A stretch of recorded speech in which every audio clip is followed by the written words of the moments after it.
Welcome back to Global Business Europe.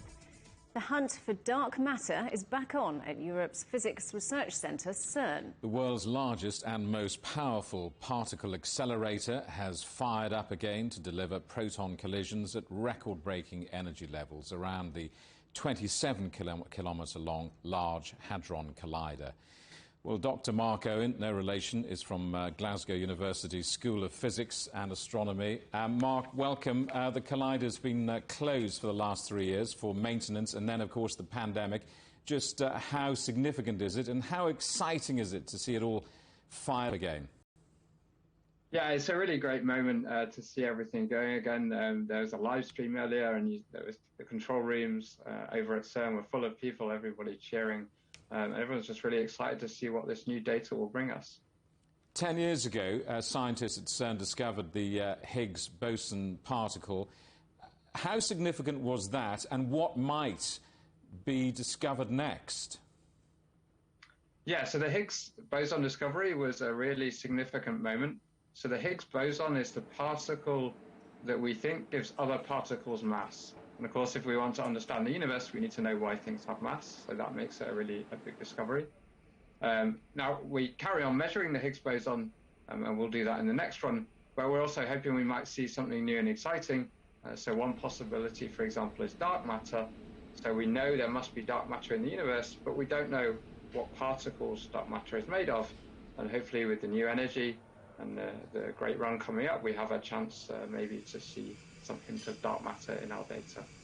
The collider will run around the clock for nearly 4 years at a record energy of, I think it's 13.6 trillion electron volts. I mean, this is incredibly complex and an extraordinary engineering feat to keep going for so long.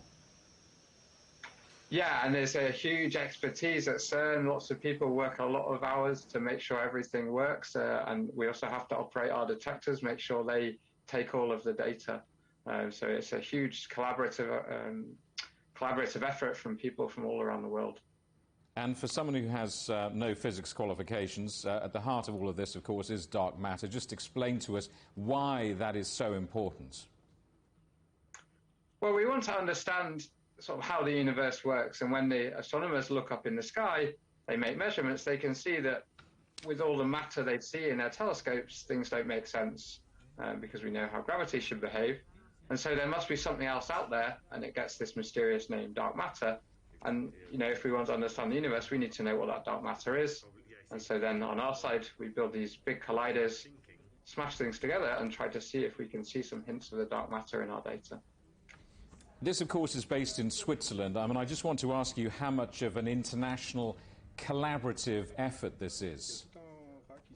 Yeah, it's a huge effort. So CERN is obviously the European lab, but we have collaborators from all over the world. So, for example, Japan, China, America, also Africa. So my experiment, more than 3,000 people. And it's one of the great things about being in the field is getting to interact with all those different cultures and people. Mark, good to talk to you, and thank you very much indeed for coming on the programme. Dr. Mark Owen from Glasgow University School of Physics and Astronomy.